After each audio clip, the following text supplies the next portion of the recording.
on the way to my grandma's house about 4 years ago, and this big flash of light in the sky appeared with all different colors coming down from it, and it was like it was going to land right in front of us. And it never did. It just shot up in the air all of a sudden really fast, and it was right before Christmas time. And my mom and everyone else saw it, and we really thought it was neat. We noticed a very bright star-like object raised behind the rim of the forest. It was rising slowly at an angle in our direction. Then, when it had reached a considerable height and was right above us, we saw a flash like an explosion. Then this object turned and disappeared out of sight at tremendous speed.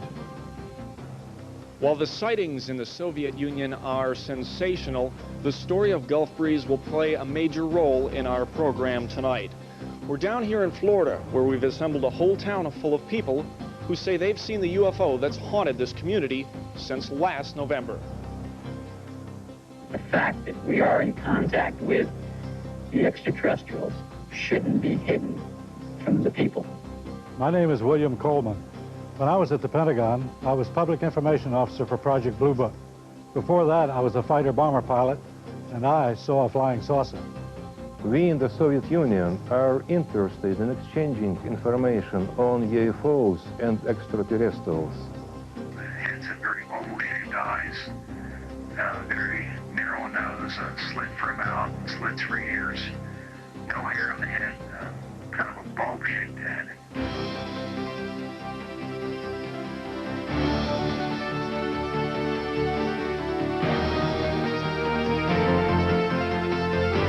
Tonight, for the first time in history, men and women from all over the world come together via satellite to share their experiences about unidentified flying objects. Live from the nation's capital, Washington, D.C., LBS presents, in association with Seligman Productions, UFO Coverup, live.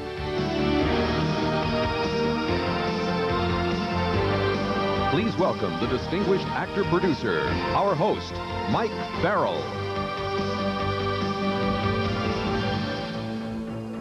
Good evening. What do a colonel in the United States Air Force, a waiter in the Soviet Union, a teacher in California, and a former United States president have in common? Well, they all claim to have witnessed unidentified flying objects in the skies. What we're dealing with tonight is a subject of universal interest. Whatever your view, in the next 2 hours you'll hear claims and counterclaims. You'll hear some astounding, perhaps disturbing things which, if true, could have far-reaching implications in our lives. As is so often the case in complex questions, it comes down to our assessment of the credibility of the individual. So in this show, you can take part by giving your opinion as to that credibility. You'll also have the opportunity to report your own experience. Do saucers and ETs exist? Does your government know about them? If so, are they covering it up? Why? Well, let's find out more. UFO Cover-Up is sponsored in part by Quaker 100% natural cereal. Everything else is just cornflakes. By AT&T, the right choice. And by Jif Peanut Butter for fresh roasted peanut taste. Choosy moms pick Jif. And now, back to Washington, D.C. for UFO Cover-Up Live. Your host, Mike Farrell. A recent Gallup poll discovered that only 1/3 of the American public denied the existence of unidentified flying objects. UFO encounters are categorized into 4 groups. It was a U-shaped craft. I don't know how large it was because it's hard to scale distance in terms of how far I was. My sister and I were just walking around the block. And we looked up, and there were, lights on the bottom part of it that we could see as we looked up. And this person has experienced a close encounter of the first kind. You've had a close encounter of the first kind if you've seen a daylight disk or nocturnal light UFO at close range. On April 14th, 1984, hundreds of people in the small mining town of Morenci, Arizona, witnessed a huge boomerang-shaped object in the sky.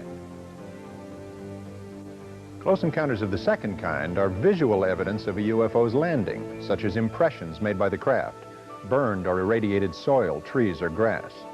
In August of 1979 in northern Minnesota, when Deputy Sheriff Val Johnson encountered a brilliantly lighted object, his vehicle was knocked off the road, the hood dented, 2 antennae bent, and a headlamp broken. In a close encounter of the third kind, which Steven Spielberg made famous, the witness observes or actually confronts the occupants of the UFO. Close encounters of the fourth kind include people who claim to have been abducted by extraterrestrials. In almost every case, abductees also claim to have been medically examined by the ETs and eventually returned home, unable to account for the missing time. Now, there is a nominal charge of $1 on your phone bill for each call to our 900 number. The phones are active only in the United States and Canada from 8 p.m. Friday, October 14th through 1 a.m. Saturday, October 15th Eastern Daylight Time. So, if you've had a close encounter of the first kind, please call 1-900-400-6181. Close encounters of the second kind, call 1-900-400-6182. If you've experienced a close encounter of the third kind, please call 1-900-400-6183. Now, that's only if you've had a third kind encounter, though, not if you've just seen the movie. If you had a close encounter of the fourth kind and you are back, we're anxious to hear from you. Please call 1-900-400-6184. Finally, if you have never had an encounter with an unidentified flying object, please call 1-900-400-6185. If you haven't had an encounter with a UFO and would like to, that's a long-distance call, and I don't have the number. Tonight, some of the world's leading UFO experts are joining us here in Washington, D.C. Now, welcome the author of The Search for Extraterrestrial Intelligence, the distinguished astrophysicist, Dr. Thomas McDonough. Dr. McDonough, welcome to the show. It's great to be part of this event. In your opinion, are we alone in the universe? Well, my own estimate is that just in our galaxy alone, there could be millions of planets that might be capable of sustaining life as we know it. The size of the universe is difficult to comprehend. In this galaxy, there are several hundred billion stars. Each one of these dots represents a galaxy, like our Milky Way. There are billions of them. So the sheer enormity of the numbers leads many scientists like myself to conclude that there must be life somewhere in the universe. Now, there are many theories about the origin of life. How do you think life first began in the universe? Well, that's where the cosmic cookbook of life comes in. It goes like this. Take one medium-sized planet and place it near an average-sized star. Don't put it too close to the fire or it will burn, not too far away or it will freeze. Add water, ammonia, methane gas, and electricity in the form of lightning to get things going. Stir and wait patiently. But you'll have to be very patient. It might take several hundred million years. But sooner or later, we think that some of those molecules will make bigger ones, and the bigger ones will make even bigger ones, and then reproduction will begin, and life is born. But perhaps the most important lesson we've learned about life here on Earth is that it is incredibly adaptable. From prehistoric times until today, from the depths of the ocean to the driest deserts, to the freezing cold at the highest mountain peaks, life forms on Earth are thriving. The reason I believe life probably exists elsewhere is the widespread availability of the ingredients in the cosmic cookbook of life. So if extraterrestrials exist and are visiting us, then how do they get from there to here? One possibility is that in space you could accelerate until you were very close to the speed of light. With fusion rockets using the abundant hydrogen and helium already in space, so the rocket wouldn't have to be burdened carrying fuel, you could increase your energy by millions of times compared with conventional rockets. So, within our lifetime, even with our primitive technology, according to scientists Robert Bussard, Robert Forward, and Stanton Friedman, round trips to nearby stars could very well be feasible. We are close to being able to get from here to there. Thank you, Dr. Tom McDonough. Stay with us. Bill Moore and Jamie Chandere introduce us to their government informants, codenamed Falcon and Condor. To protect their identities, they were photographed in shadow with their voices disguised. Stay with UFO Coverup Live and find out why Project Blue Book was classified top secret when we come back after this.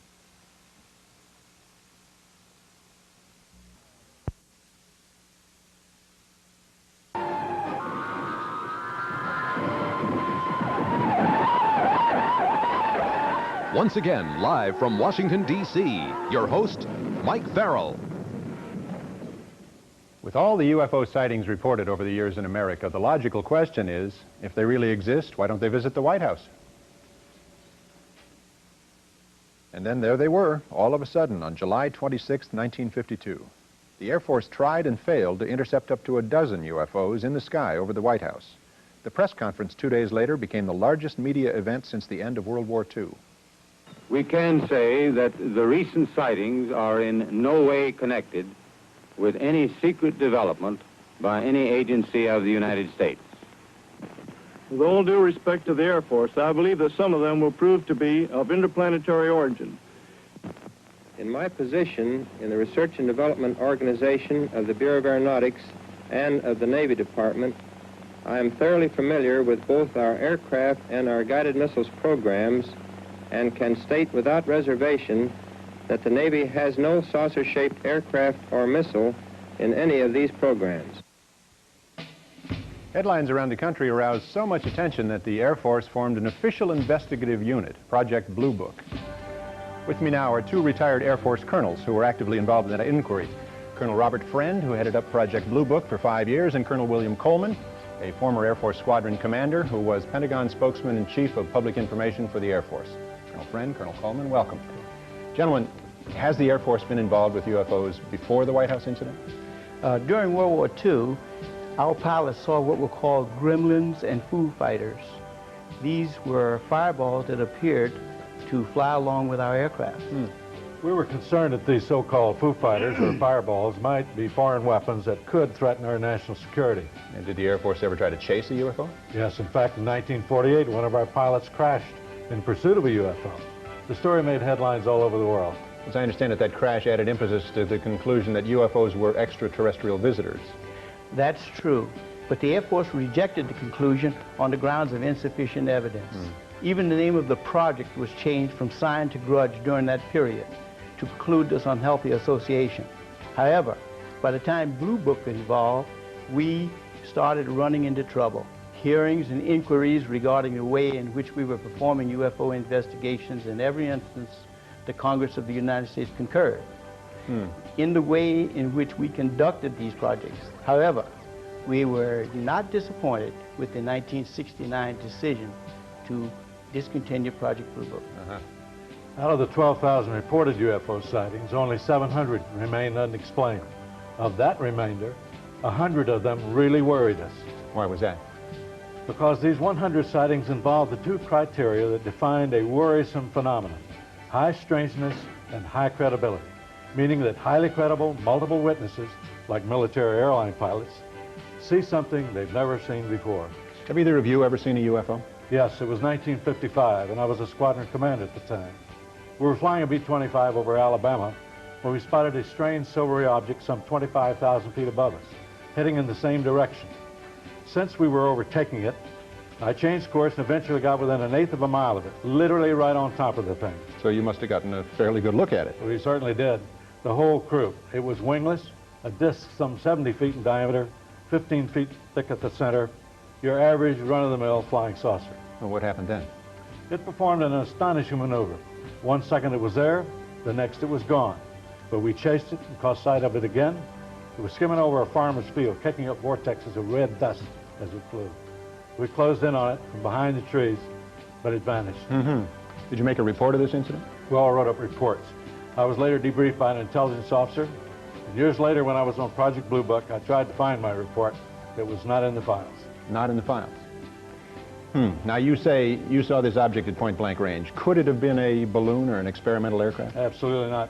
It displayed a level of technology far beyond anything I had seen on the Earth then and now. Well, with this advanced level of technology, were you ever concerned that the object could be a threat to national security? No, not necessarily a threat to our national security, but I was uneasy about these UFOs because they were able to accomplish aerial feats that we couldn't. The apparent capability of these objects could possibly represent a threat to our national security. What's become of Project Blue Book? That's it, Mike. It was canceled in 1969 and will not be reactivated. Well, Colonel Coleman, Colonel Friend, thank you both. And while we're on the subject of Blue Book, let's hear another view from a scientist currently working for the government. Now, because he has insisted on anonymity, both his appearance and his voice have been altered, but his credentials have been thoroughly researched by the investigative team of Bill Moore and Jamie Chandray. They've given him the code name Condor. Project Blue Book was just a very low-level effort by the Air Force to collect information on sightings It had a very minimal staff of one officer, an NCO, a secretary, and a scientist. The interesting, most exciting reports that came into Blue Book were often siphoned off by what they call moles within the organization. Those reports were pulled out of the files and never returned and just simply sent forward. The whole effort, as far as Blue Book is concerned, was that they tried every way they could to simply dismiss and explain away sightings. They certainly didn't want unknowns. The effort of Blue Book was to minimize the effects of these reports and to try to explain away as many as they could. And of course it worked.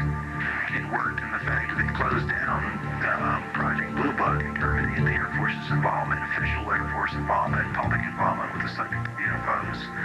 Of course, we know that they carried on with a covert operation after that. When Blue Book closed down, the official U.S. government position was that UFOs didn't exist, and Americans accepted this contention as fact. Or did we? Do you hear something? Hear what? I don't hear. Listen.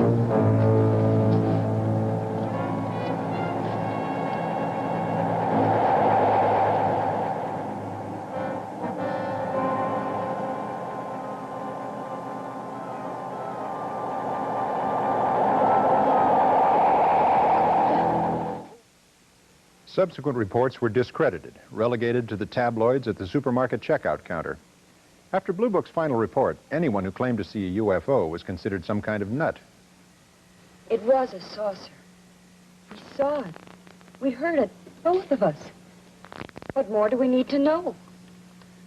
Well, we have to have time to think, to evaluate this before we sound off. So most sightings go unreported, particularly sightings by aircraft pilots.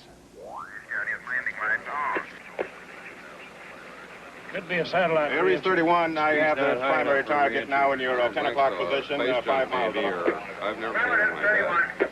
About an SR-71? The traffic is proceeding northeastbound, no altitude readout. Roger, Senator. Traffic's really moving now. It's going to be a problem now. He's going to descend about 1,500 feet too only. Wait a second. Stand by one. Okay, Senator. Aries 31, the traffic is turned. He's heading right for my windshield. We're turning right immediately and leaving flight level 350 now.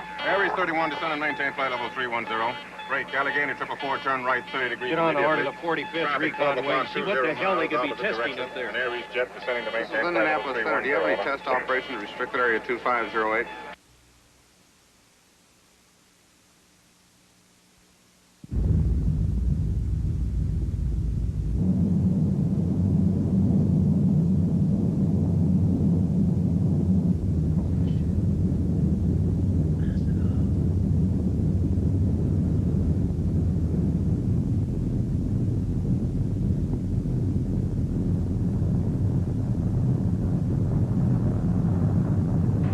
EWA 517, do you want to report a UFO? Over.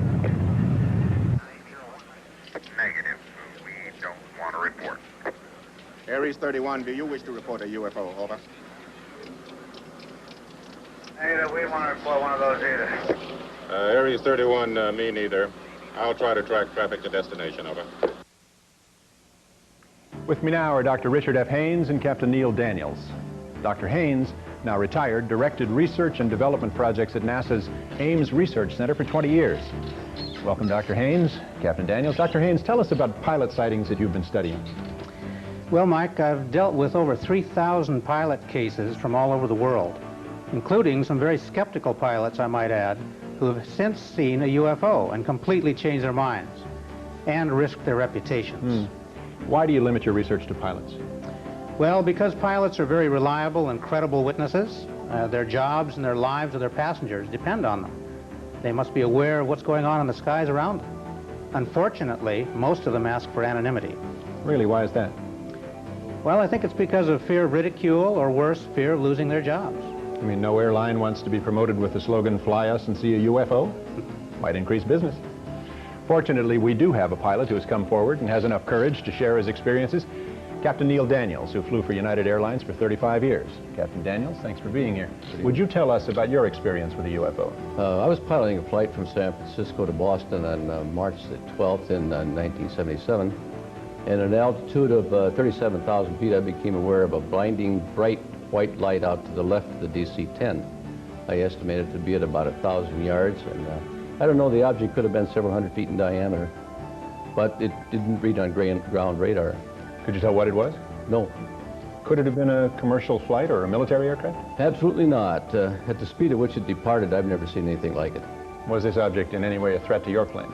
The three compasses were indicating opposite directions, and the plane was veering off and banking to the left by a strong magnetic pull. Well, how did you and your crew react? The flight engineer kept repeating, I don't want to see it, I don't want to know about it. I don't want to know about it. Did you file a report? It was a short layover, and the FAA would have hassled me all night, so I let it go. So that was the end of that?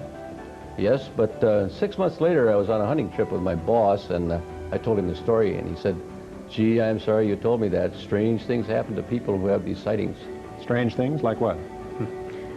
Well, in my experience, people are fearful of losing their jobs or being transferred. So much for telling the truth, huh? Well, thank you, Dr. Haynes, Captain Daniels, for coming forward on UFO Coverup. Incidentally, Captain Daniels now lectures at San Francisco's Fear of Flying Clinic. I mean, flying airplanes, not flying saucers. American Flight 812 requesting...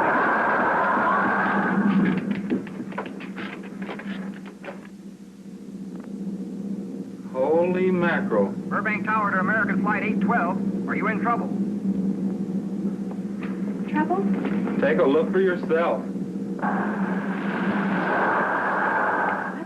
World. That's nothing from this world.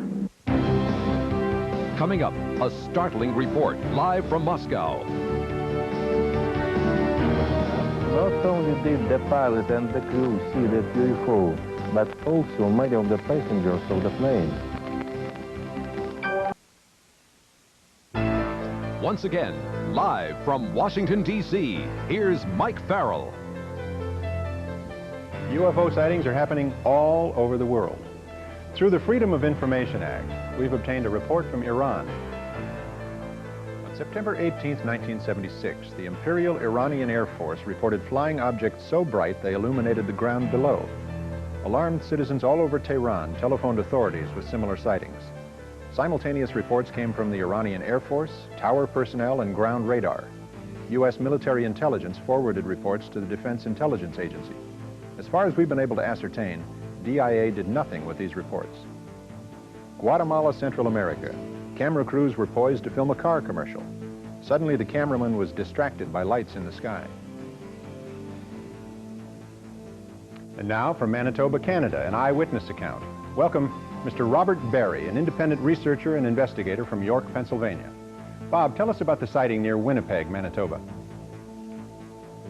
We're watching as this UFO moves across the screen 3 times at normal speed. Then the same movement once in very slow motion, 1/40th the normal speed.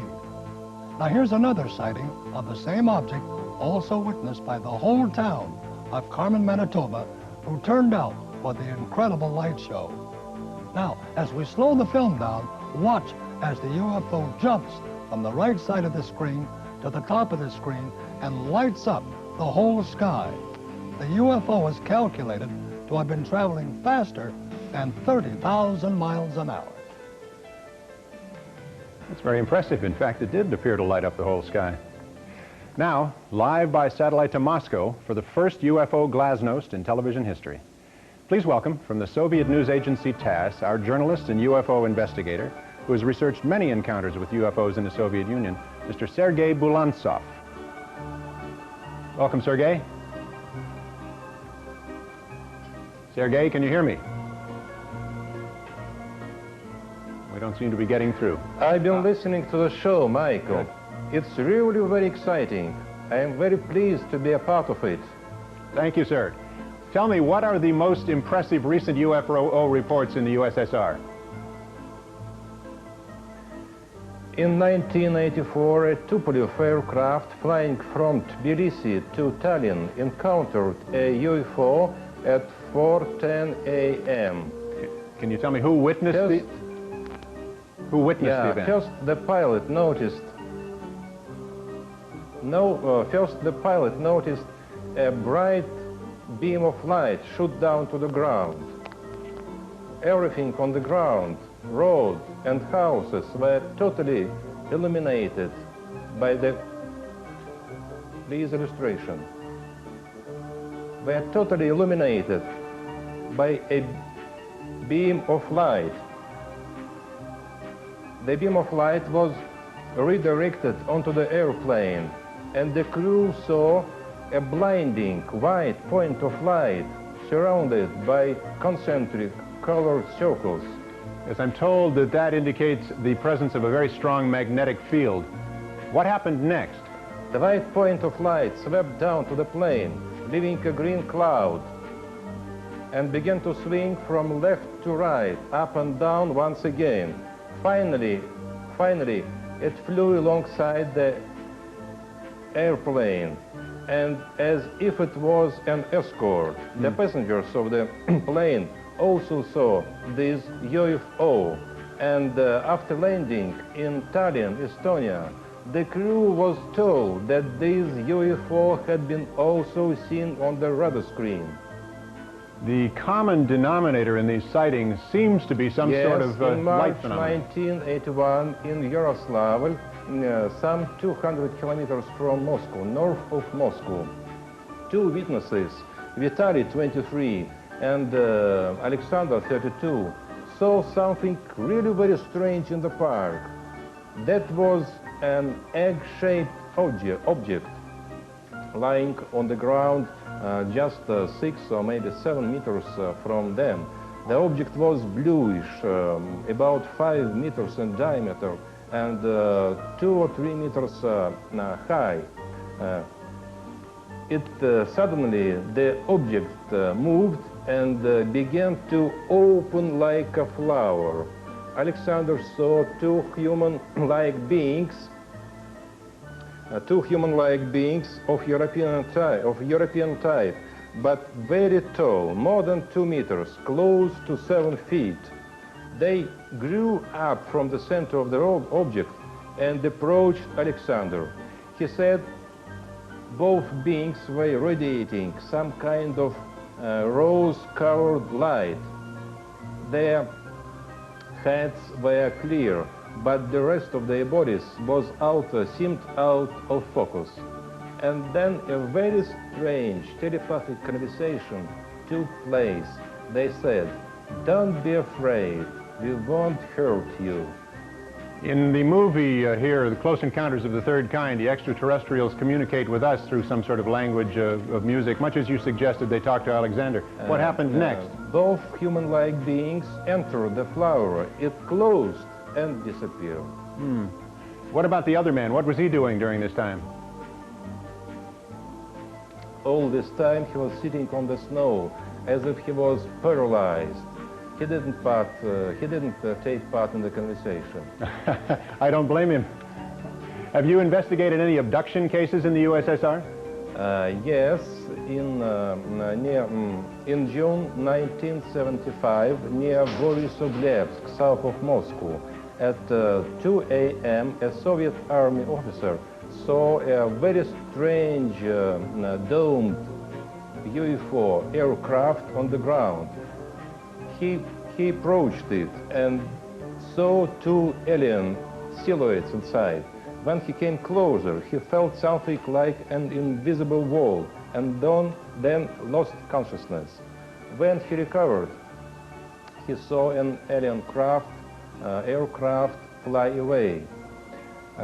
He thought about 15 minutes had passed, but when he checked his watch, much to his amazement, 1 hour had passed. And later, he had the same dream over and over again. He was flying over the UFO landing site. So he thinks he was abducted. That sounds actually very similar to some of the abduction stories we've encountered in the United States. I understand you have some photographs that you can show us? Yes, certainly. This one was made in Bulgaria, near Stara Zagora, in July of 1978. A married couple was drinking tea at their country house when they saw this hovering object. They took this snapshot with a Polaroid camera. And this UFO had been seen. Please change picture. Please change picture. And another UFO, this UFO, yes, this UFO had been seen near at the Murmansk region, near Finland's border. The same year, this snapshot had been reportedly made by the militia. Thank you, Sergei.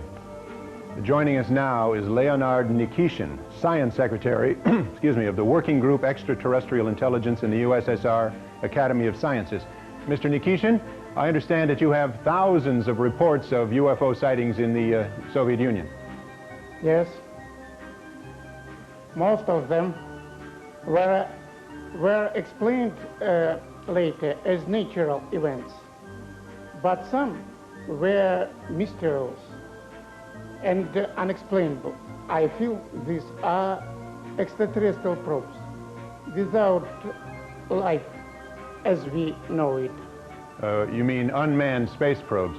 Was there any official reaction to UFOs from Soviet science? Recently, most scientists here dismissed them. But now the situation is changing. Several years ago, we formed a UFO group that included many investigators, scientists, cosmonauts, technicians, writers, journalists, and so on. In 1944, in 1984, we published an announcement in several Soviet newspapers asking anyone who had had a UFO experience to contact our organization. That's interesting. We're doing the very same thing tonight. What kind of responses did you get? Considering it only appeared to us, we were amazed to receive approximately 20,000 letters. Now we are attempting to approach the UFO phenomenon in a more scientific way in our search for methods to contact with extraterrestrial intelligence. Very good. Personally, I am sure we'll meet extraterrestrial at last, maybe sooner than we think. Thank you, sir. Sergei Bulontsov, Leonard Nikishin, thank you very much for all you've done so far. Stay with us and we'll get back to you.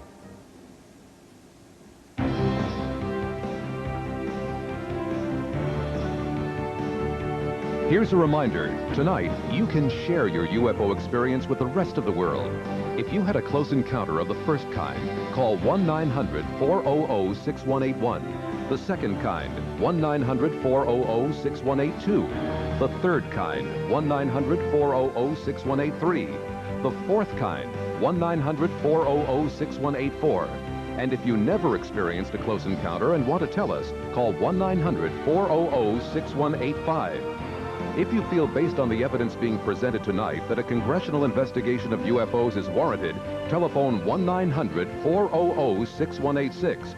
But if you feel a congressional investigation is unwarranted, call 1-900-400-6187. Next, two people who have survived a close encounter with a UFO but suffered dire consequences. Stay with us.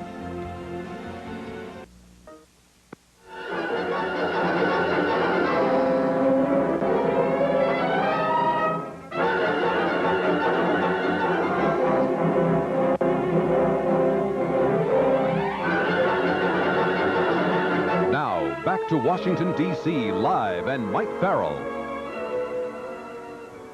In the 1950s, America went UFO crazy. Waves of sightings were often followed by waves of hoaxes.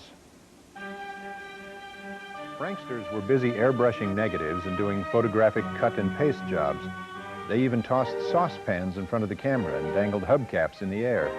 Obviously, they were just out to get publicity. George Adamski claimed direct contact with blonde-haired aliens who took him to the moon and Venus, where, he said, he took these photographs.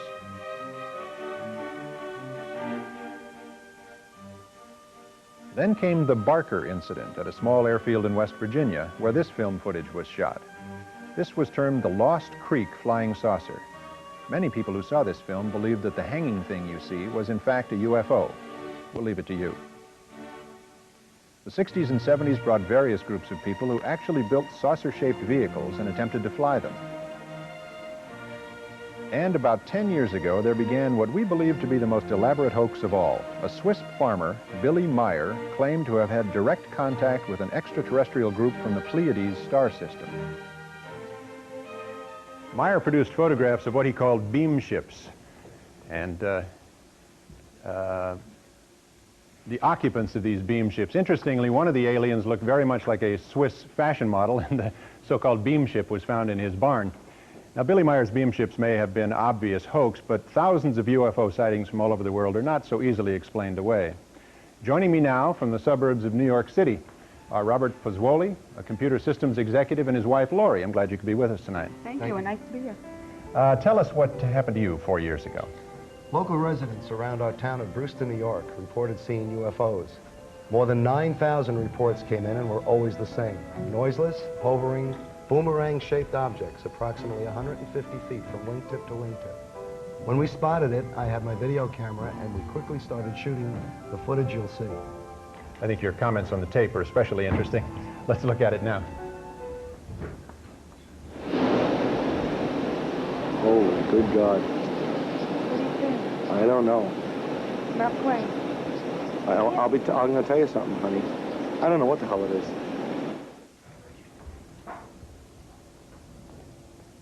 Tell me, what kind of effect this sighting has had on your life? Wow, we've become very popular. Well, that's certainly not bad, is it? No. Bob and Lori Pozzuoli, thank you very much for joining us tonight. Thank you. Now, from the piney woods of East Texas on December 23rd, 1980, comes a bizarre close encounter of the second kind experienced by our next guests, Betty Cash and Vicki Landrum. Betty, Vicki, thank you for making the trip here tonight. Welcome to our show. Tell me, what happened to you that night? It was a very cold night. Vicki and I and her grandson were coming back from playing bingo. Suddenly, little Colby noticed a bright light in the sky above the pine trees. A tremendous amount of heat was coming from this diamond-shaped thing. Fire was coming out of the bottom of it. When it moved, it made a swishing sound, and there was a beeping the entire time, a deafening beeping that I still hear in my mind at night. All three of us got out of the car, but Toby and I got right back in. I just stood there terrified for about 10 minutes. The object lit up the surrounding pine woods like it was daylight. I was burning, my skin was burning. Well, you must have been terrified. How long did the craft hover over you? Oh, about 20 minutes. Fire was coming out of the bottom like a blowtorch. It lifted up and then flew over the trees. That was when we saw the helicopters come out. The helicopters? Colby County, 23 of them. And I understand, in fact, you later identified them as CH-47 Chinook military helicopters. Yes, it seems that they were trying to escort the craft somewhere. It looked like they were about to collide. The roar sounded like a tornado. When we got home, I washed Colby off and put him to bed. When the water touched his skin, he cried out like he had been burned, as if he had been in the sun too long. And I was too sick to work the next day. My eyes swelled closed and welts appeared on my face and head. I thought I was going to die. Vicki came and took me to the emergency room of the hospital. They treated me like a burn patient.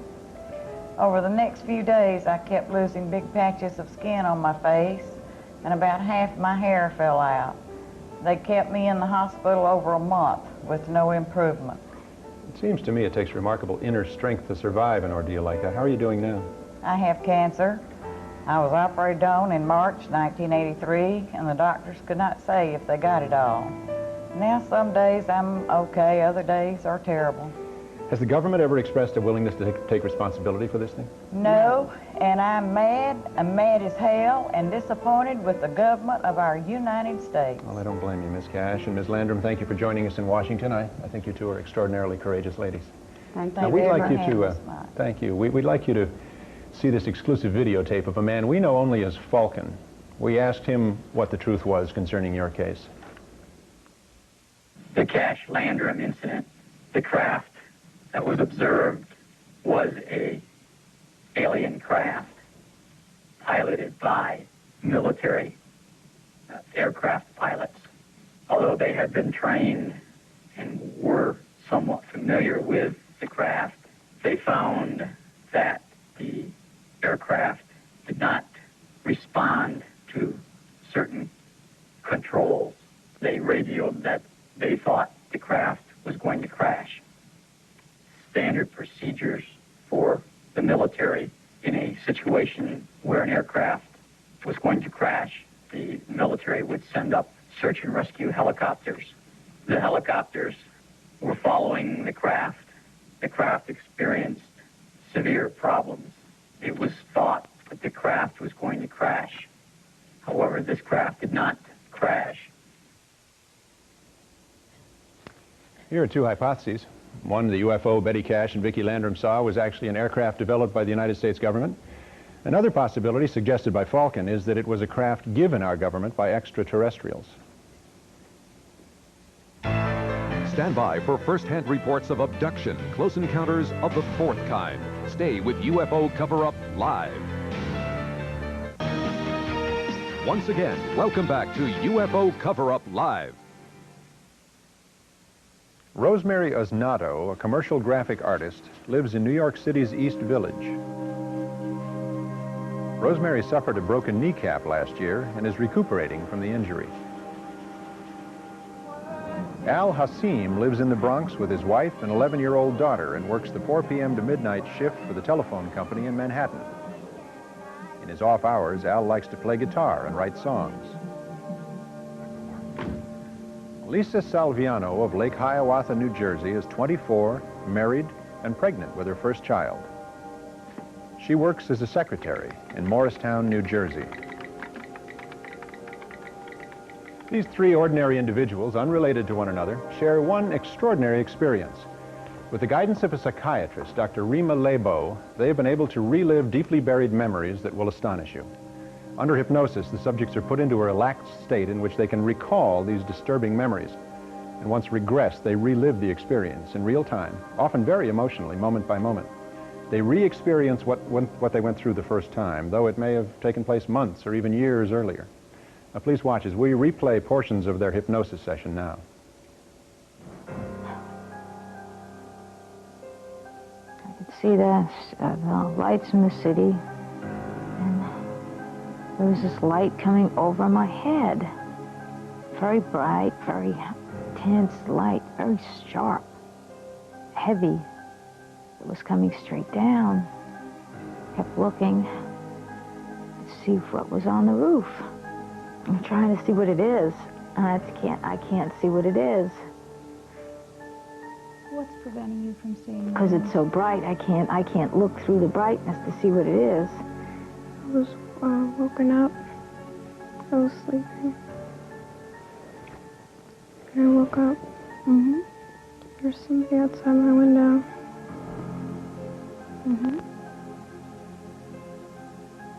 They wanted me to go out. And I didn't know how I would get out there because the window was there. But when I thought that, all of a sudden I started to move up and out. And I went through the window. And I thought that was so neat. Can you feel your feet on the floor and walking in the regular way? No. Oh. It doesn't seem like I walk because it seems like I don't see anything like when you walk, you can see like things going up and down when you walk. This is smooth. When you get to the end of this walk, where are you? some kind of control room or something. Mm-hmm. What makes it look like some kind of control room? Because of this, it's like a big console in there. I think there was a table in the room. Table in the room. Like an eating table? Mm-mm. Oh, what kind of table? Like a doctor's office. They make me lie on it. Lie down on the table? You're lying on your tummy? On my back. On your back. When you're lying there, are you alone? No, they're all over. They're all over. Does anybody touch you? I think they do, yeah. Where do they touch you? I think like my arms and legs. Are you alone? No, they're all over. How many of them are there around the table? At least 4 or 5. Mm-hmm. And are they all doing something, or are they all watching? No, they're watching too. Uh-huh. How many of them are actually doing something? 1. They're so ugly. What makes them so ugly? They look mean. What makes them look mean? They don't smile. They don't smile. God, he's ugly. That is an ugly thing. Very ugly. His head looks so pathetic. His heads, they just don't look right. Their heads don't look right. They look distorted and very sickly. Mm-hmm. The skull looks pointed in the front and larger in the back. He looks like a big insect. What makes him look like a big insect? The shape of his head. Tell me about the shape of his head. Looks like a football. Their eyes are very black, Mm-hmm. slanted, and sort of wrinkled around the edges, around the eyes, are sort of like lizard eyes in a way. Big black eyes. Big black eyes. Did they have pupils? Whole eyes black. What color eyes does he have? They look like they're black. With us now is the noted psychiatrist, Dr. Rima Lebeau, and the best-selling author and researcher, Bud Hopkins. Dr. Lebeau. Bud is the author of 2 books, Intruders and Missing Time, a documented study of abductions. Thank you both for coming to Washington to see us. Dr. Lebeau, you've done studies of UFO abductees who have been hypnotically regressed. Can you tell us about it? Psychiatrists are trained to recognize emotional trauma and to treat it, not to evaluate whether aliens exist. Many of these patients are sensitive, sane people who have in common only the belief that they've been abducted, and they're frightened by what happened to them.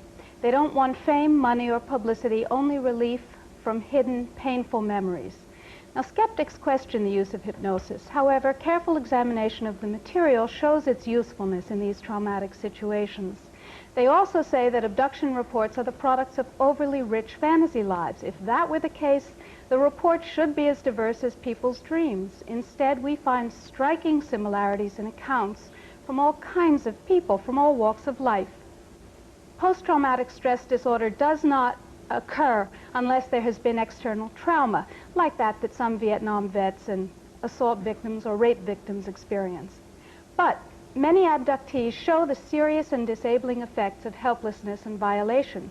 With proper treatment, these symptoms can be relieved. Bud Hopkins, must everyone who claims to have been abducted be hypnotized? Absolutely not necessarily at all. In about 25% of the cases, there is no memory loss at all. In the other 75%, the loss of memory seems to have happened because their abductors put them in something like a hypnotic trance state. I see. So a counter trance is helpful to get them to remember the abduction experience. But what makes reports of abduction believable? Essentially the commonalities of these accounts, a cluster of similar recollections in cases that I've had from all over the world, all the continents of the world, and I've studied hundreds of cases. People notice a period of missing time which they cannot explain. There's a lot of fear and terror, sometimes about a remembered place. There are strange lights that they describe in a similar way. The descriptions of the craft's interior, the craft's occupants are described in extraordinarily similar ways. They also describe the medical procedures that occur in very, very much the same way. And the most interesting thing, and sad thing of all perhaps, is that These abductors are not interested in communicating with our minds, but they're interested in the physical state of our bodies. Thank you, Bud Hopkins and Dr. Rima Lebeau. We'll be back live from Washington, D.C. with a shocking UFO encounter reported over 40 years ago and the government cover-up that followed. All coming up next on UFO Cover-Up.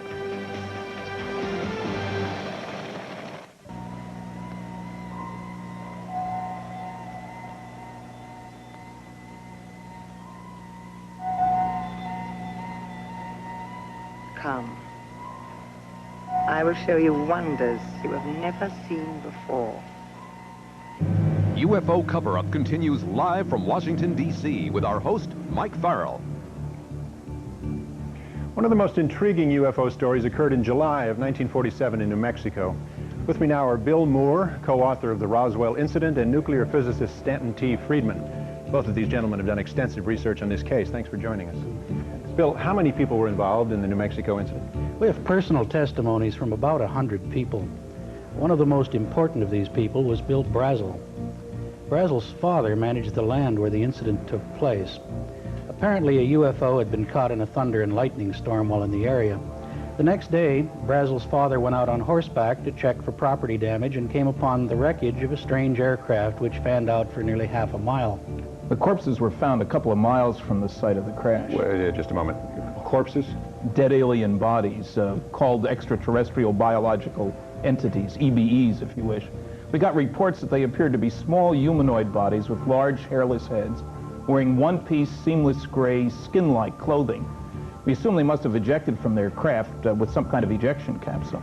The Air Force came and recovered the bodies and took them away for autopsies. Gentlemen, autopsies, EBEs, this is rather unsettling information. Level with us. What do we know to be fact? We know these are the facts. A very strange spacecraft exploded.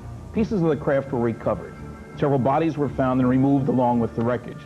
We can prove the story was covered up very quickly at the highest level and given a classification above top secret. Flying saucers are real, period. The first person sent by the Air Force to investigate the crash site and to take care of the wreckage was a Major Jesse Marcel. Let's meet his son, Dr. Jesse Marcel, who was 12 years old at the time and, needless to say, has never forgotten that incident. Welcome, Dr. Marcel. Nice to see you. Jesse. Bill. Jesse. Doctor, tell us, if you will, about the night your dad came home from that crash site. Well, my father came home with his car loaded with debris after investigating the crash site. He brought the material into the house where he, my mother, and I sorted through the stuff. Among the litter was a foil-like sheathing alloy. It was metallic, and it looked like the skin of an aircraft, but it was unlike anything I had ever seen.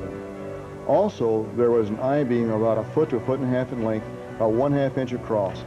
The inner surface had hieroglyphic-like symbols on it, like Egyptian symbols, as I recall them. And what was the Air Force's explanation of all this? The explanation was that a weather balloon had crashed. Did your father think it was a weather balloon? Anything but. I believe the meaning behind his words was that he suspected there might have been some kind of cover-up. What happened to all this debris you've described? Well, the debris which had been removed was never seen again. It was taken from your house? To Carswell Air Force Base in Fort Worth, Texas. Now, Dr. Marcel, you've examined the material firsthand. You've had a long time to think about it. What is your assessment of the Roswell incident? I held the material in my hand. It was not from this Earth or this universe, or in this universe. That's what I think. We're not alone. Thank you, gentlemen. Okay. Now, if this story is true, then we have to rethink the government's role in the history of UFOs. The government, in fact, may have had the answer in their hands over 40 years ago. The United States Air Force has played a major role in America's attitude toward unidentified flying objects. Here's another account of how the Air Force dealt with such phenomena. With me is author and filmmaker Robert Emenegger and former security manager and chief of requirements for the audio-visual program at Norton Air Force Base, Paul Schartle. Gentlemen, Mr. Emenegger, how did you get involved with UFOs? Well, it was in 1973 when I was vice president at Gray Advertising, and I took time out and went to Norton Air Force Base to explore subjects for television specials related to the Defense Department.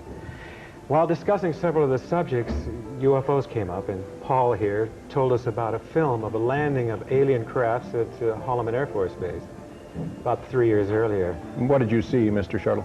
I saw footage of 3 dish-shaped crafts. One of the craft landed and 2 of them went away. Why did it land? It appeared to be in trouble because it oscillated all the way down to the ground. However, it did land on 3 pods. A sliding door opened, A ramp was extended, and out came 3 aliens. What did they look like? Well, they were human-sized. They had odd gray complexion and a pronounced nose. They wore tight-fitting jumpsuits, thin headdresses that appeared to be communication devices, and in their hands they held a translator, I was told. A Holloman base commander and other Air Force officers went out to meet them. You actually saw these aliens on the film? Yes. This film footage sounded very, very special, and we wanted to use it as the ending of our television special. And did you? Was it in your special? Well, although the Pentagon had been very, very cooperative all the way, at the last minute the film was confiscated and we lost the whole finale of our show. But what I saw and heard was enough to convince me that, you know, the phenomenon of UFOs is real, very real. Mr. Shartle, what did your superior officers tell you? I was told it was theatrical footage the Air Force has purchased to make a training film. Well, that sounds plausible, doesn't it? Well, if it were a theatrical film, why didn't I have a record of this? It was my job to keep accurate records of all audiovisual purchases. Is there any other reason that you feel this was not a theatrical film? Yes, it was too real. The people who were shooting that day were Air Force personnel. Lucky for us, the day they were shooting, they were doing an acceleration test. Yeah, well, it's too bad we couldn't get that footage from the Air Force. Gentlemen, thank you very much for being with us tonight. Now, one of the most compelling sightings in recent years took place in Gulf Breeze, Florida, where over 100 people witnessed a UFO. I believe Gulf Breeze will turn out to be one of the most important UFO cases of all time. Hello, Gulf Breeze.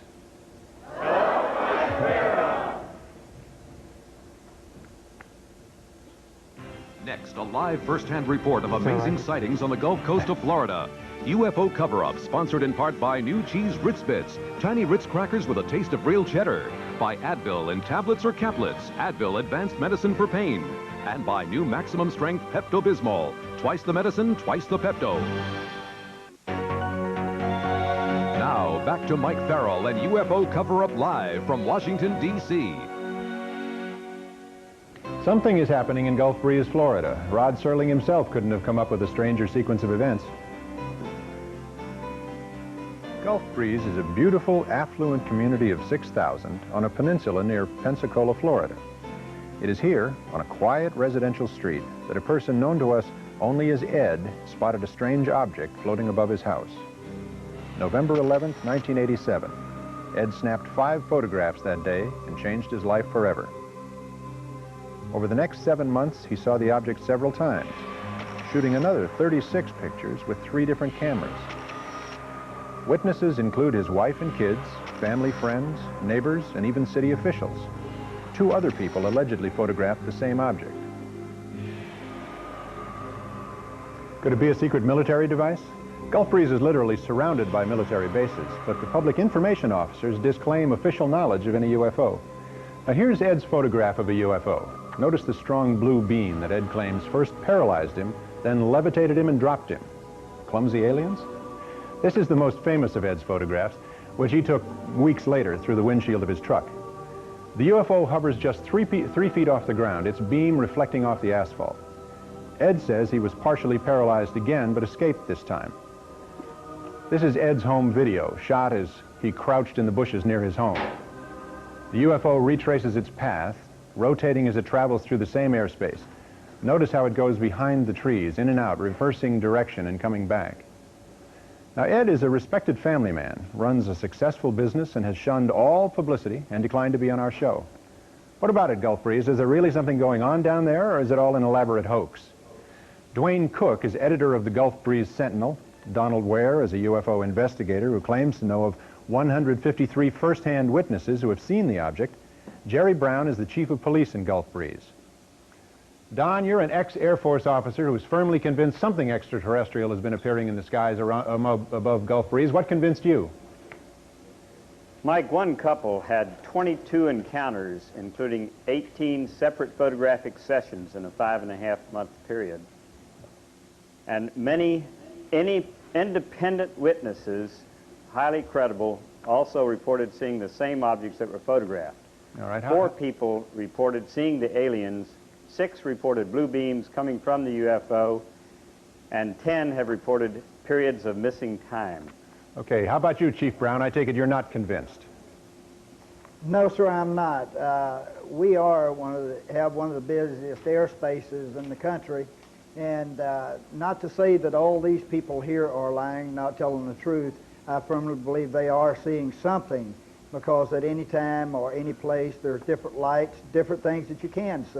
Mm-hmm. What I don't believe is the things the local papers and the TV media has put out of a flying saucer with beings from another planet. I just simply don't believe that, Mike. Okay, Dwayne, I guess you could say that you're the fellow responsible for stirring this up. Your paper has faithfully supported Ed's story, much to the consternation of many of your neighbors. Well, I guess you could say we have stirred it up, Mike, but I really can't say I'm aware of any too much consternation. Most of Gulf Breeze really believes Ed's photographs and his story, just like they believe the 100+ other witnesses that have seen it, most of which are here tonight. Reporter Mark Curtis in Pensacola has followed the saga of the Gulf Breeze UFO from the very beginning. What were your initial thoughts? Mike, I was amazed at the detail and clarity of these photographs, but I was very skeptical. So we brought in some photographic experts to look at them, and none have been able to tell that these pictures are fakes. Also, Ed has taken 2 lie detector tests and passed them both. Aside from the pictures, though, this is the story of the witnesses and the people. Charlie Summerby and his wife Doris saw this object last November. Charlie, if you could tell us what you saw. Well, it was right after sunset over East Bay. We saw this circular object. It was bluish-gray in color and with light shining out through portholes. And the really amazing thing was there was no sound. Jesse and Alice Bertram, please join us. Jesse is a youngster here. He was playing with a friend last December. Tell us what you saw. We were climbing a tree and we saw a blackish white object and it was moving. Then it disappeared. We ran behind the Gulf Breeze Elementary School and then we saw it moving again, then it disappeared. Mrs. Bertram, what did you do? Did you believe these youngsters when they told you this? No, I didn't. I'm a skeptic anyway, but I had them sit down at different ends of the table and draw what they saw, and the pictures were identical and they matched what were in the newspaper. One of the most interesting sightings came from Jeff Thompson. Jeff, if you join us and tell us what you saw in the morning during the daylight on November 11th. It was November 11th at 8:10 in the morning. A UFO came within 400 feet of me at treetop level. I noticed 2 military jets were following it about 2 air miles. The UFO shot up at a 45-degree angle and waited for the jets to approach a little closer, and then in an instant it just shot straight up. What happened to the jets, and are you sure they're military jets? Yeah, they're military jets, I believe out of Eglin, because around here we just have the red and white Navy training jets, and they just, the military jets just kind of curved over the bay and went on back towards Eglin. This may just be the tip of the iceberg. How many people in this room tonight have seen a UFO? Raise your hands, please. Wow. There you have it, Washington. Okay, well, you keep watching Gulf Breeze because you'll find this next thing interesting. UFO Coverup worked closely with 2 of the nation's leading experts in photographic analysis in an attempt to shed some light on the photographs taken by the man called Ed. Dr. Robert Nathan has been with the Jet Propulsion Laboratory for 16 years. During that time, he's exposed many UFO photos as hoaxes. Our staff gave Dr. Nathan several of the negatives in the hope that his advanced techniques in computer enhancement would shed some light on the controversy. I'm not too comfortable with the Gulf Breeze photographs. I feel that many of these images are double exposure photographs. The craft in many of these images seems to be a different focus, that they're either more sharply focused or fuzzier than the surrounding background objects. The spacecraft appears to be rather bright. It's as if there is some kind of external light shining on it. The situation that would arise if the craft were in a room at an earlier time with room light shining from all directions. It seems that in quite a few of these pictures, the very top and bottom of the spacecraft are very sharply cut off, whereas the rest of the image is rather fuzzy, giving me the feeling that there was some kind of cut and paste onto some surface. It appears that with every photograph where this object appears, that it's against a relatively uniformly dark background, the kind that you need for double exposure. When you add 2 images together, you get the intensities added, and even though the portholes, if that's what they are, appear rather dark, they're never darker than the background sky. I've been chasing these UFO sightings for over 30 years. I would have liked to have said differently, but I'm afraid the Gulf Breeze photographs just don't check out. Thank you, Dr. Nathan. Now, to make things perfectly clear, a man who takes a completely different view is Dr. Bruce Maccabee, an optical physicist working for the U.S. Navy who has explained many UFO photos in the past. Dr. Maccabee, you've spent hundreds of hours studying these images, and you've come to the conclusion that there's no hoax involved in this case. Is that correct? Yes, Mike. Dr. Nathan has studied only a few of the photographs. I, on the other hand, have analyzed all the photographic evidence, which includes stereo photos that allowed me to calculate the distance and size of the UFO. I've also analyzed the videotape. I have asked myself, if the photographic evidence were a hoax, how was it done? I have considered many methods for creating trick photos. Each method can leave a characteristic flaw within a photo. And I have searched for such flaws. For example, I have looked above each UFO to see if there is a fine line indicating it was suspended by a string. I have looked below each image to see if there is any indication it was resting on a table or post. I have looked for reflections in glass, double exposures, and photographic montages. I have found that none of these methods had been used. Therefore, after many, many hours of analysis, I have found nothing in the photos which could refute the sighting reports. My opinion is that the photos are genuine and these crafts are not from here, unless there's some race other than the human race operating them. Thank you, Dr. Maccabee, for your analysis. Well, you've seen the evidence and heard some conflicting opinions. What do you? Next, what is MJ-12? And another live report on UFOs from Moscow.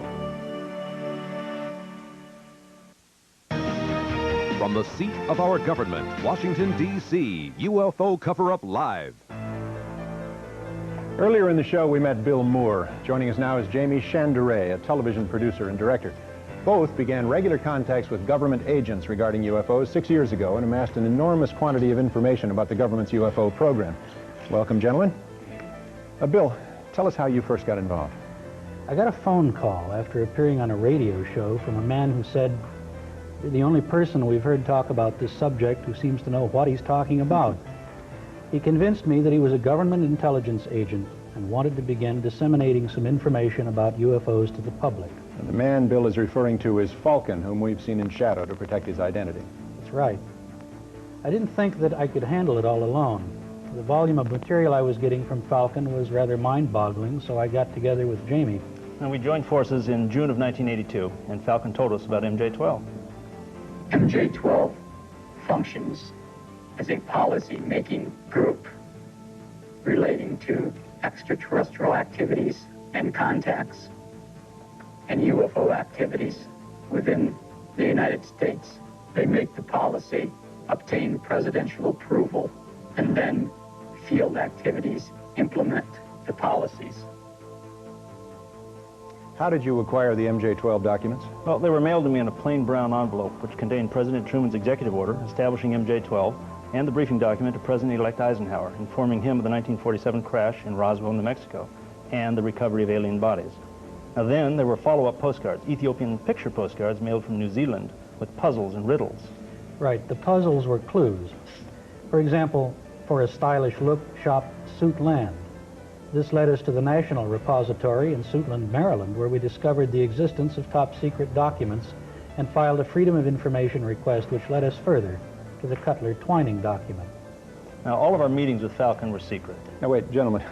Riddles, postcards, secret meetings, code words. Didn't you suspect somebody was pulling your leg? Well, we always look for a hoax, but within every clue, there was always some verifiable fact. So you were able to verify MJ-12?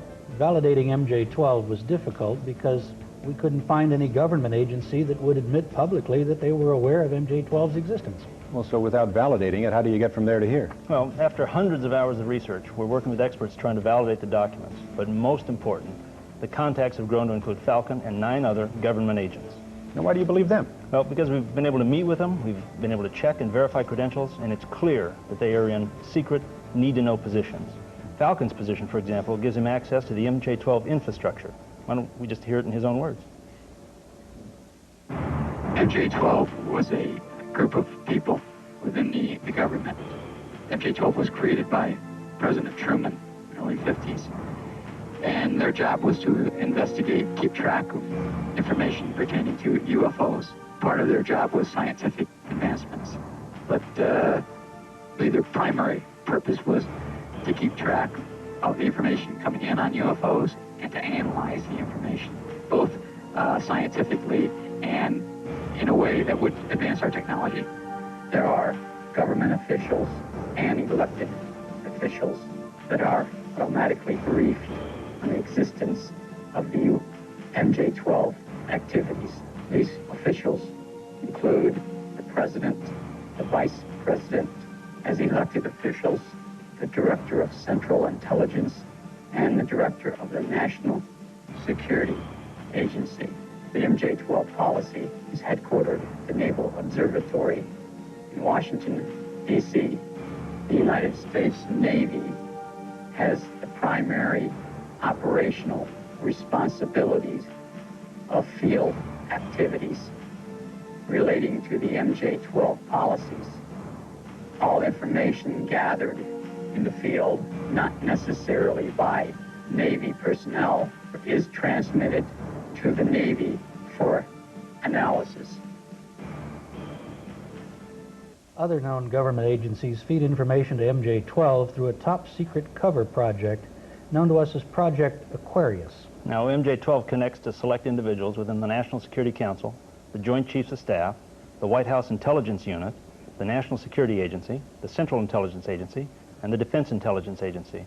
The research is conducted, the data classified and cataloged, all under the umbrella of strictest national security. The MJ-12 table of organization created by Moore and Chanderet purports to give us an understanding of a complex intragovernmental chain of command existing solely to oversee, organize, and administer the data on UFOs and ETs. Gentlemen, thank you very much. Thank you. When we come back, Falcon and Condor's stunning revelations on the existence of extraterrestrial aliens. Stay with us. An astonishing account of alien corpses found in the desert. Next on UFO Cover-Up Live. What Bill Moore and Jamie Chanderet's source, Falcon, told us about aliens will astonish you. LBS Communications and Seligman Productions makes no claim in favor of or against the truth and accuracy of this material. We ask only that you watch and listen and make up your own minds. Now, if you feel a congressional investigation is warranted to get the facts about UFOs out to the American public, please call this 900 number. If you feel an investigation is not necessary, call this number.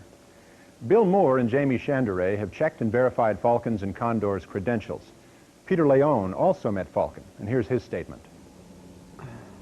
I met with a government intelligence agent with the code name of Falcon in 1983 with Jamie and Bill at the time that I was an executive producer of news for the CBS station in Los Angeles. And at the time, we verified as authentic his credentials. And then again in 1987, we met again with Falcon and again verified his credentials. I'm satisfied at this time that he is who he says he is. The fact that I've proven my identity to you, showed you my credentials, and verified my existence within the intelligence community. You also have some of my colleagues who have verified the same information. We asked Falcon where he found out so much about extraterrestrial biological entities, or EBEs. This book, or it's called the Bible within the MJ-12 community, contains historically everything that occurred from the Truman era up through the three aliens being guests of the United States government, technological data gathered from the aliens, medical history gathered from dead aliens that were found in the desert, autopsy information gathered from dead aliens found in the deserts, and information obtained from the extraterrestrials regarding their social structure and their information pertaining to the universe. Was there an additional source of information? Presently, as of the year 1988, there is one extraterrestrial being.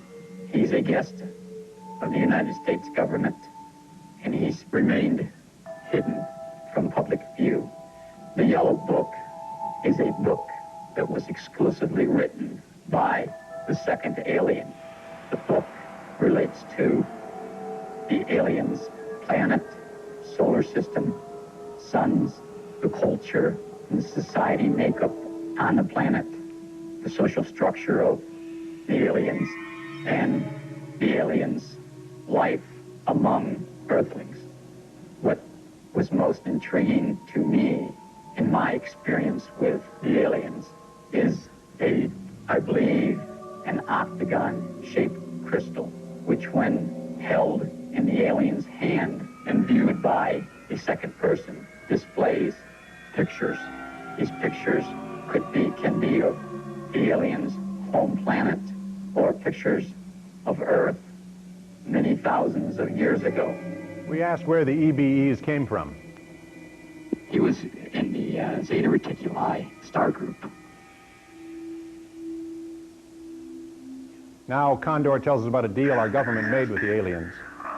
From what he understands, an agreement signed between our U.S. government and the extraterrestrials. And essentially the agreement says that we won't disclose your existence if you do not interfere in our society. And we allow you to operate from a designated base here in the United States.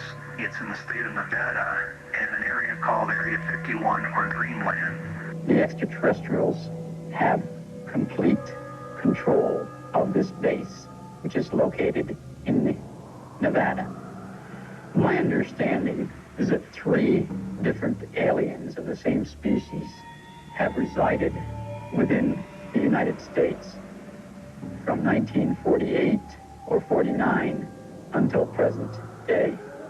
The first alien was captured in the New Mexican desert after its craft crashed.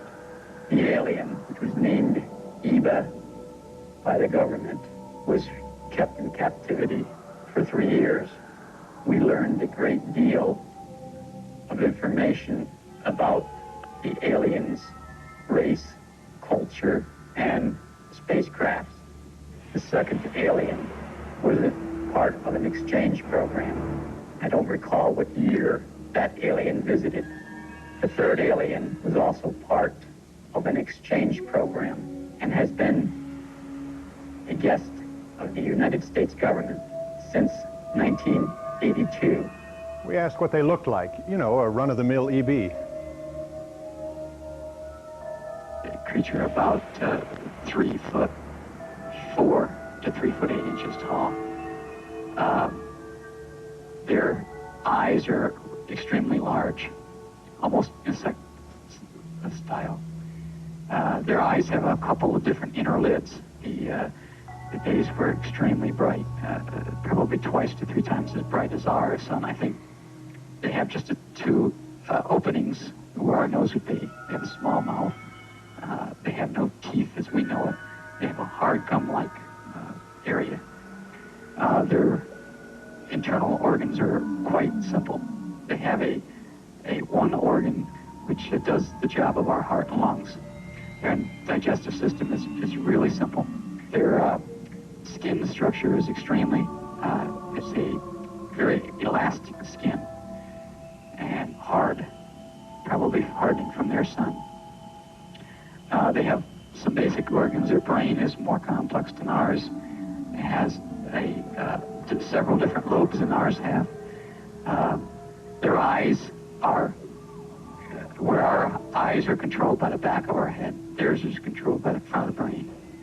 Their hearing is quite better than ours, almost better than the dog's, small areas.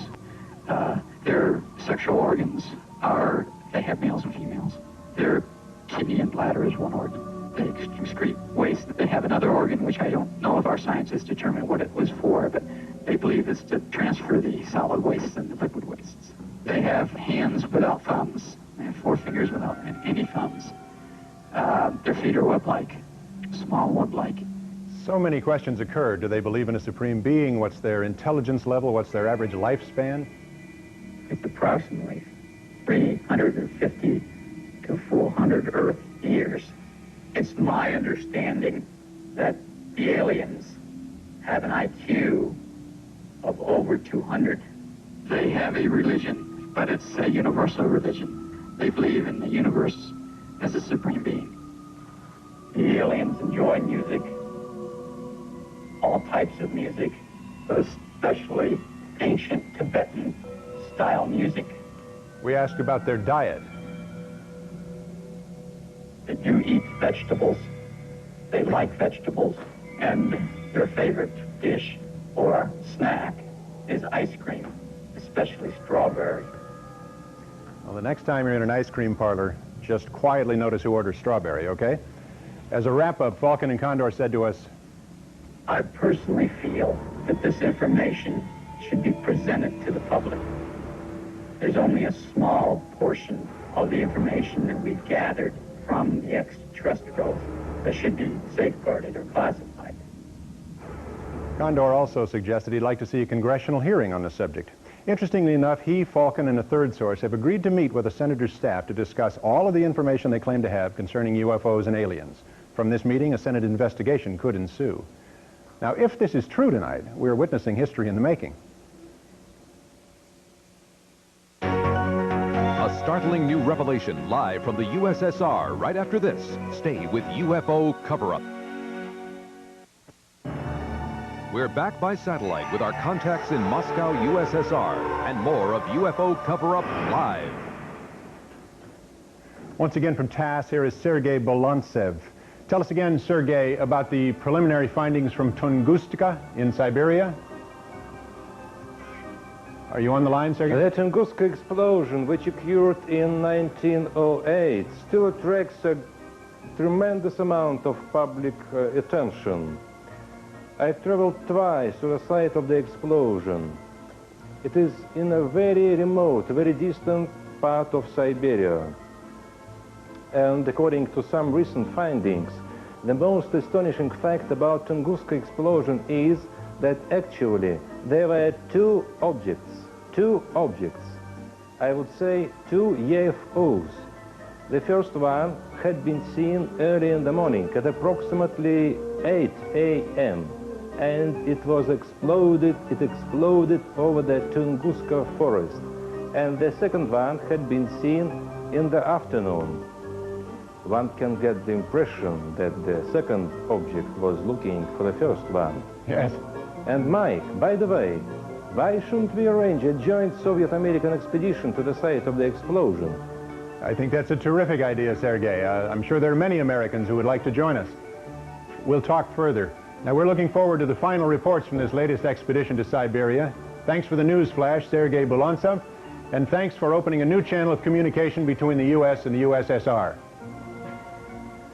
Now, we've invited three people who are highly skeptical of UFO phenomena. We would like them to give you their point of view. Let's meet them. First, David Williamson, a 30-year veteran NASA senior staff member who is well known as the UFO point person at the National Aeronautics and Space Administration. James Oberg, who has written many books and articles about space and UFOs and lectures widely on related topics. And finally, Dr. Herbert Spiegel, who heads the Columbia College of Physicians and Surgeons postgraduate program is in hypnosis and is the author of the book Trance and Treatment, The Clinical Uses of Hypnosis. Gentlemen, thank you for being here. Dr. Spiegel, you're the expert in hypnosis. What do you think of the technique of hypnotic regression? Well, the hypnosis is accurately regarded as controlled imagination, which includes misperceptions as well. Now, what you can do with hypnosis is to intensify the memories that we have, but that also includes our inner feelings as well as our memories with the original distortions in the first place. But hypnosis does not at all enhance the accuracy of the original perception in the first place. Does not? Does not. The question of commonalities, does that mean anything? It's simply because we know that in our forensic work that too many misperceptions occur in the first place. I see. And if you now intensify it with the vivid recall of hypnosis, then all you do is exaggerating what you already started off with as a misperception. All right, sir. Mr. Williamson, what does NASA's point man on UFOs have to say in response to the material you've seen? Sort of interesting. The official NASA position has been for 11 years that we will analyze legitimate materials physically available to us, given us a quick claim so that we can cut it apart and so forth. Mm-hmm. In those 11 years, we haven't had any physical evidence. What you're dealing with here seems to be a phenomenon, very real, since Ezekiel all the way to to Florida. Yes. But it is not a physical phenomenon that you can measure, that you can put your hands on, that you can bring to the laboratory. I don't know what it is. It's obviously real. You can have some hoaxes, quite a lot of hoaxes, as you saw tonight. Yeah. But you also have a lot of people who know that they have felt something, experienced something. We don't know what it is. Keep an open mind and wait for physical evidence is probably the best scientific advice you can get. In the meantime, look for ways to measure this thing. Very good. Mr. Oberg, what do you think about the evidence you've seen tonight? Well, I think it's some fascinating material, Mike. The most interesting part is that the material as it was put together left out an awful lot as well. Material within the UFO community itself, with a lot of controversy and skepticism among UFO believers about the MJ-12 material, about Gulf Breeze as an example.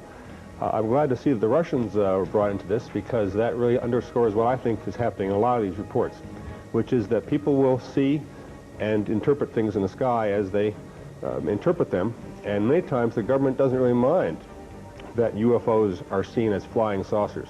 The cases discussed tonight, particularly the first case from the airliner, 1984, at 4:10 a.m., turns out to have been, and it was seen by other people outside of Russia as well, a military rocket test up in the area of Plesetsk, which was a secret space center.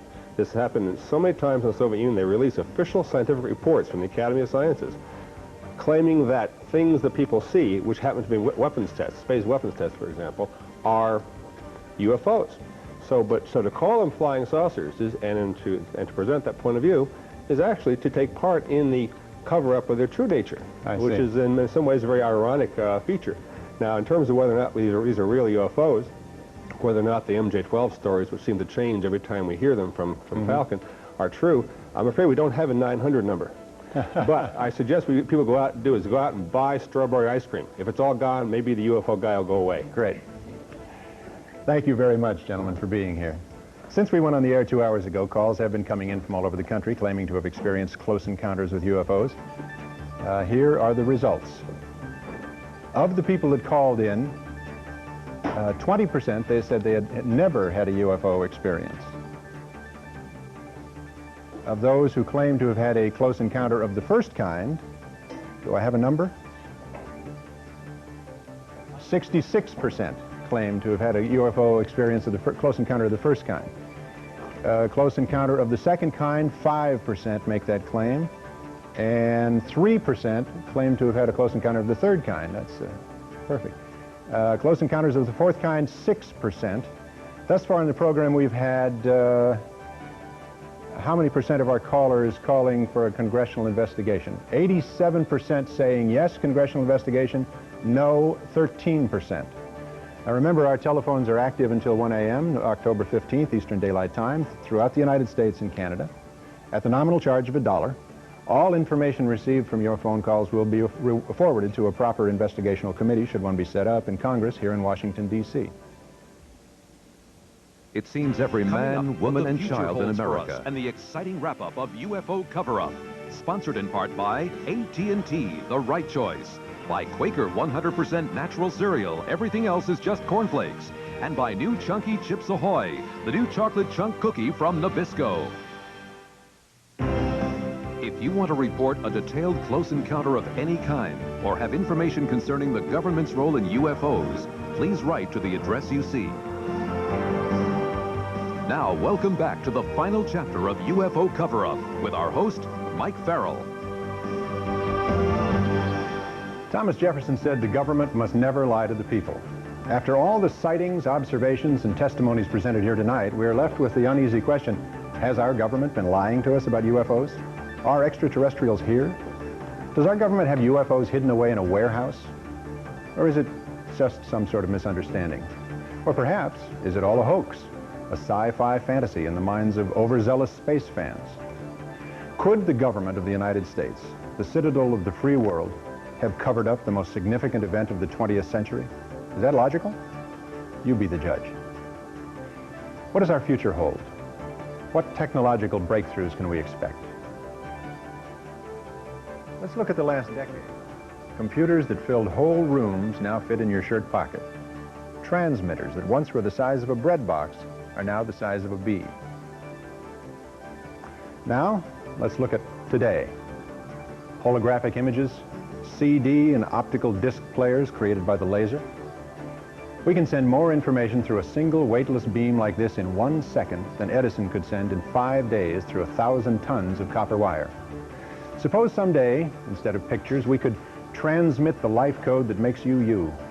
Beam your DNA, the personal blueprint of your essence, to some distant star. Scientific reality? No. Speculation. But speculation can work. We speculated on something besides walking. We came up with the car. We speculated about flying. We went to the moon. But this evening, we're speculating about them, the extraterrestrials, not us. Not our technology, but theirs. Perhaps the future holds this promise for us. Perhaps we're not alone. Good night, and thanks for beaming us into your homes.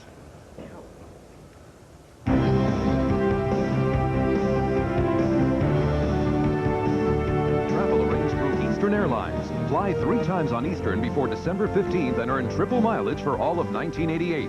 Eastern, we've got your ticket to fast, free travel.